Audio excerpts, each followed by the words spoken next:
Hey everyone, I'm Robert, a real estate agent with over 30 years in the game. Today, I'm sharing the unfiltered story of a land war that still shocks me. If you love it, comment Spotify to find a full audiobook. Don't forget to subscribe for more unbelievable real estate revelations. You have 72 hours to stop construction on that monstrosity, or we bring in the county. That's what the HOA President yelled at me the instant before I uncovered the truth that would shatter her life. I was 1 week into raising my mountain home when Patricia Caldwell marched onto my Tennessee property, a stack of papers in her hand. The scent of raw pine planks fought with her expensive perfume, while tires spat gravel from the convoy of angry residents behind her.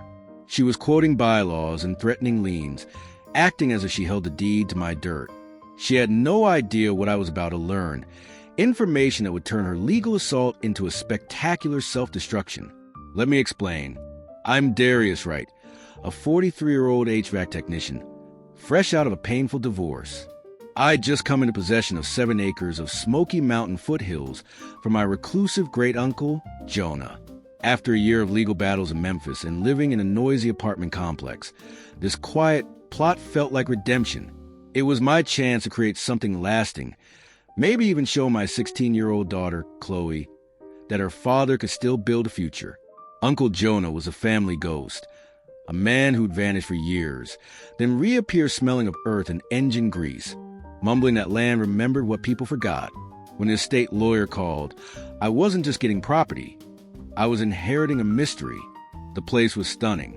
A fast creek cut through gray stones. The calls of red-tailed hawks bounced off the ridges, and the air was crisp with spruce and wild bergamot. There was a crumbling stone cellar where Jonah had once broken ground, and a rusted equipment shed that seemed a century old. Breathing air that didn't taste of traffic fumes, I felt a weight lift. I emptied my savings, left my job with the city, and began framing a simple cedar home. No mansion, just a sturdy place where Chloe could visit and see her dad creating instead of crumbling. The sound of my nail gun, the clean split of timber under the saw. It was medicine after so much paperwork. 7 days in, she arrived. Patricia Caldwell descended from a spotless silver Lexus, like royalty visiting a slum. She was in her late 50s, wearing what looked like expensive hiking gear, and carried a legal folio like a scepter. Her boots made precise, angry clicks on the rocky soil. "Pardon me," she declared, striding across my land as if she owned it. "Are you the party responsible for this unapproved development?" I lowered my power saw. Darius Wright, this is my land. I am Patricia Caldwell, president of the Laurel Canyon Estates Homeowners Association. This structure is in direct violation of 11 separate community covenants. You have no approved permits, no design review, no environmental survey. This rustic aesthetic poses a significant threat to our collective property values. I gestured to the forest surrounding us. What community? The closest house is 2 miles down the road. The Laurel Canyon HOA holds jurisdiction over all residential parcels within the designated zone, she stated, producing a document. Your great-uncle executed these covenants when our association was established 8 months ago. You now inherit all associated obligations. 8 months? Uncle Jonah passed 10 months ago. She ignored this, thrusting a cease-and-desist order into my hands, along with an invoice for $3,500 in immediate violation fees. You will halt all work and remove all materials within 72 hours, she proclaimed. After that, daily penalties of $750 commence, compounding weekly. We are very serious about our standards. Then her voice dropped, turning personal. Her eyes took on my worn boots, my dented work truck. Let me be candid, Mr. Wright. Our neighborhood maintains certain expectations regarding its residents. This isn't really a suitable environment for someone in your circumstances. I'd hate for your daughter to face any social difficulties because of this. Hearing her mention Chloe was a physical blow. She dug into my life, knew about the divorce, my finances, my child. Are you threatening my daughter? My voice was quieter than I intended. Her smile was thin and cold. I'm providing context. Some fights are lost before they begin. Know when you're out of your depth. She turned back to her Lexus, pausing at the door, 72 hours. Be sensible. As her car vanished down the mountain, Uncle Jonah's favorite saying rattled in my head. Never let a bully think he's won. She didn't wait the full 3 days. She returned the following afternoon with a man I assumed was her attorney. A faded sedan followed her Lexus, and out climbed a weary-looking man in a wrinkled suit, Martin Greeley. He looked utterly defeated. Mr. Wright, Patricia announced, consider this formal service. Cease all activity immediately. The financial repercussions will be severe. Greeley fumbled with a folder. Per the Laurel Canyon covenants, you are liable for $20,000 in outstanding violation fines. Additionally, the failure to provide you with mandatory HOA disclosure forms during the title transfer invalidates your claim to property. $20,000 for building on my own inheritance. The smell of Greeley's nervousness and Patricia's cloying scent was nauseating. I'll have my lawyer look these over, I said evenly. Patricia's laugh was a short, harsh bark. You don't have a lawyer. Don't humiliate yourself further. The moment they were gone, I drove to the county records office.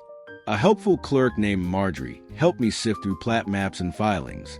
The Laurel Canyon HOA was incorporated exactly 8 months prior, 2 months after Jonah's death.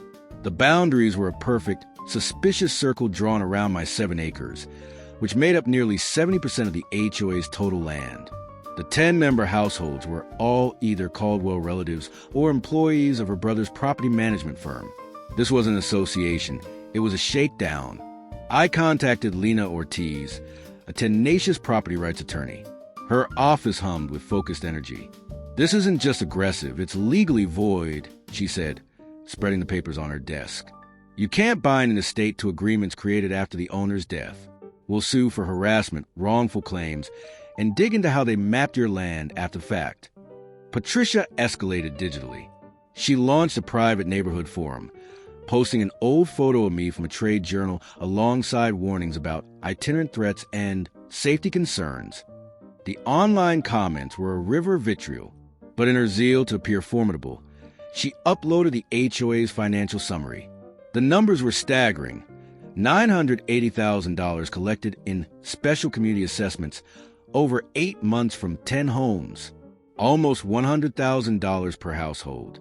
For no visible improvements, no shared amenities. The money had simply evaporated. She's given us a roadmap to fraud, Lena said, her eyes wide. This is federal wire fraud territory. The next morning, a county code enforcement truck pulled in. The officer looked sheepish as he handed me a stop work order citing multiple violations. Really sorry about this, he muttered. Pressure from upstairs. Someone's got a lot of sway.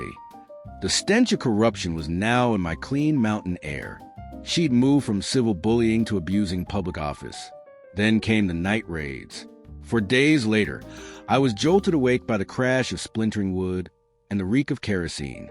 Outside, my stacked lumber was strewn like matchsticks.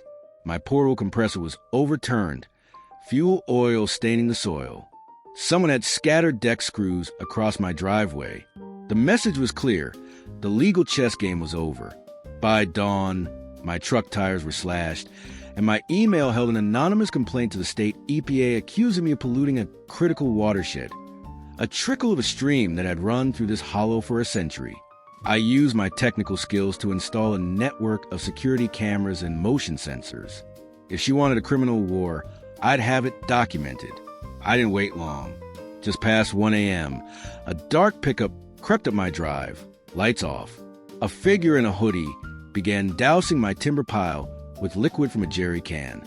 My cameras captured it all in crystal clarity, including the moment he froze, staring directly into the lens, Kevin Caldwell, Patricia's 22-year-old nephew.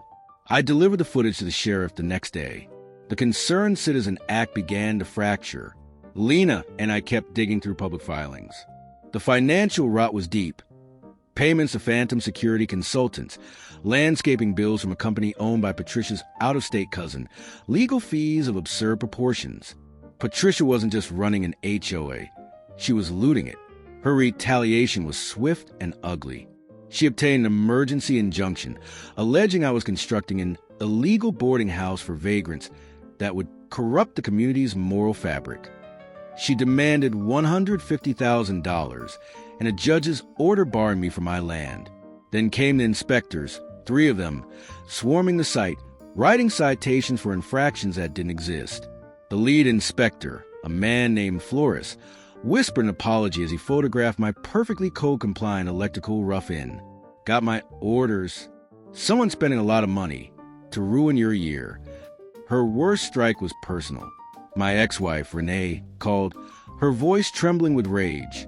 Darius, what in God's name is happening? Chloe's friends are sending her screenshots from some group saying you're a registered predator. She's hysterical. She's asking if you're safe to be around. The world narrowed to a cold, sharp point. She had attacked my child, but her brutality was creating cracks. My nearest neighbor, Ben, came over that evening. People are getting scared of her, Darius, he confided. 3 families told me she's threatening to triple their assessments if they don't sign statements against you. More importantly, the HOA secretary, a woman named Carol, had started asking pointed questions about the missing money. The financial house of cards was teetering. If we can trigger a forensic audit before she burns the books, we have her, Lena said. I also took a quieter approach. I visited the local feed store, the cafe, the hardware shop, all places the Caldwells frequented. I showed the managers the vicious online posts and discussed the legal definition of defamation and business liability. In a tight-knit valley, reputation is currency. Within days, the Caldwell family found service suddenly, mysteriously, very slow. The breakthrough came from Uncle Jonah's past. In his equipment shed, under a loose floorboard heavy with dust, I discovered a lockbox. Inside were the deeds, not to my 7 acres, but to the very land beneath the entire Laurel Canyon estates. Back during the last housing crash, the original developer had defaulted. Jonah, with a hermit's patience and sharp eye, had used a shell company, Wright Legacy Properties, LLC, to buy the underlying land contract for virtually nothing. The residents owned their houses. My great-uncle, and now I, owned the ground they stood on. They were all tenants. Patricia's own showpiece home was on land where she was over $4,000 behind in ground lease payments. I held the power to evict an entire neighborhood. The relief in Lena's office was palpable. This changes everything, she breathed. We devise a plan, expose a fraud, but use a landlord leverage not for vengeance, but for reform. Offer the exploited residents fair ground leases and a path to real ownership while dismantling Patricia's corrupt regime. Patricia, growing desperate, overreached catastrophically. She petitioned a judge to have me involuntarily committed, submitting a psychiatric evaluation. Lena's paralegal discovered the evaluating doctor had been deceased for over a year.